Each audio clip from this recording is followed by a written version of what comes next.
मीरपुर नाम के शहर में तेजस अपनी पत्नी नीरू के साथ रहता था। पति पत्नी दोनों ही नौकरी करते थे।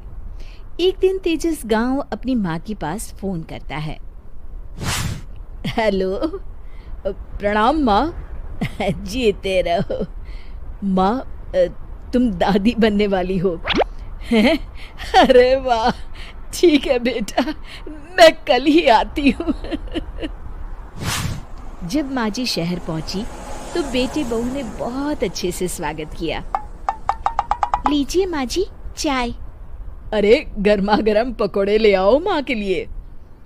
नीरू रसोई में गई और 2 मिनट में ही पकोड़े ले आई। जी ये लीजिए। बहू, जादू से बनाए हैं क्या? अभी तो रसोई में गई थी।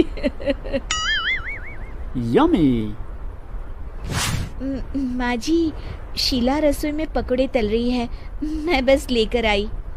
हे भगवान, मेरा धर्म भ्रष्ट कर दिया तूने। अब तो गंगा जल से शुद्धिकरण करना होगा। दूसरे दिन, माँ जी मैंने नाश्ता बना दिया है, ऑफिस जा रही हूँ। पर अभी तो घर का सारा काम पड़ा है।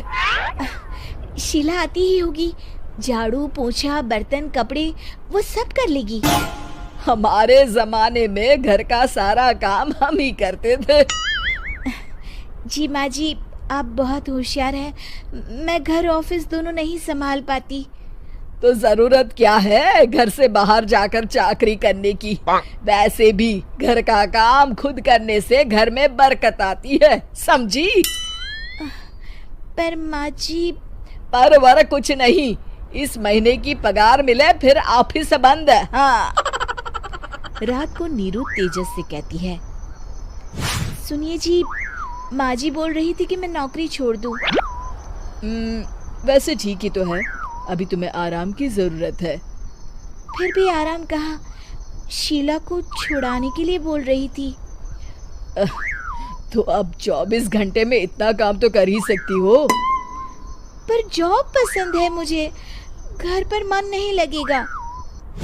अगले दिन जब दोनों ऑफिस के लिए निकल रहे थे, मेरी तो कोई कीमत ही नहीं है इस घर में। माँ जी, आजकल महंगाई बहुत है, रहन सहन भी बदल गया है, दोनों नौकरी करते हैं तभी ठीक रहता है। अच्छा, तू कहना क्या चाहती है? मेरा बेटा तुझे बिठा के खिला नहीं सकता? तू ही इस घर का खर्च चला रही है, हैं? नहीं माँ जी, मेरा वो मतलब नहीं था। मतलब खूब समझती हूँ, ये बाल धूप में सफेद नहीं किए मैंने। हाँ। अब तो ये रोज का काम हो गया था। तेजस भी रोज की झिकझिक से परेशान हो गया था। एक दिन उसने कहा, नीरू, वैसे भी तुम्हें मैटरनिटी लीव मिलने वाली है, तो अभी से ही छुट्टी ले लो। पर क्या, मेरी सैलरी अच्छी खासी है। आखिर नीरू ने रिजाइन कर दिया। जब बच्चा हुआ तो घर में सब बहुत खुश हुए। कुछ दिनों बाद तेजस फाइल देख रहा था। क्या हुआ तेजस, कुछ परेशान लग रहे हो? हाँ, वो हमारी जितनी सेविंग्स थी वो तो हॉस्पिटल में और छठी के फंक्शन में खत्म हो गई है नीरू।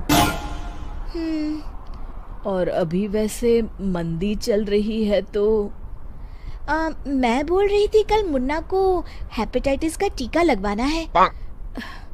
नीरू, क्या पोस्टपोन नहीं कर सकते? नहीं जी, बिल्कुल नहीं। अब तेजस को समझ में आ रहा था कि उससे गलती हुई है। पैसों की कमी का असर घर के माहौल पर भी पड़ रहा था। अगले दिन, बेटा मेरा चश्मा और ये दवाइयाँ ले आना, पर्चा देते हुए माँ जी ने कहा। जी। तेजस, मुन्ना के लिए दूध का डिब्बा और डायपर भी ले आना, और ये किराने के सामान की लिस्ट है, इसे भी लाना है। तेजस गुस्से में लिस्ट मरोड़कर फेंकता है और चिल्लाता है, पैसे क्या पेड़ पर उगते हैं? ये ले आना, वो ले आना। अरे पर ये जरूरत का सामान ही है। वो गुस्से में बिना कुछ कहे ऑफिस चला गया। अरे लंच तो ले जाइए। नीरू दौड़कर डिब्बा पकड़ाती है। एक दिन खाना खाने के बाद, नीरू, अब तो मुन्ना कुछ बड़ा हो गया, तो अब तुम वापस ज्वाइन कर लो ना जॉब। पर इस रिसेशन में जॉब मिलना बहुत मुश्किल है। ट्राई तो करो। फिर मुन्ना? माँ जी है ना, और एक फुल टाइम मेड भी लगा लेंगे। पर माँ जी, उन्हें तो पसंद नहीं।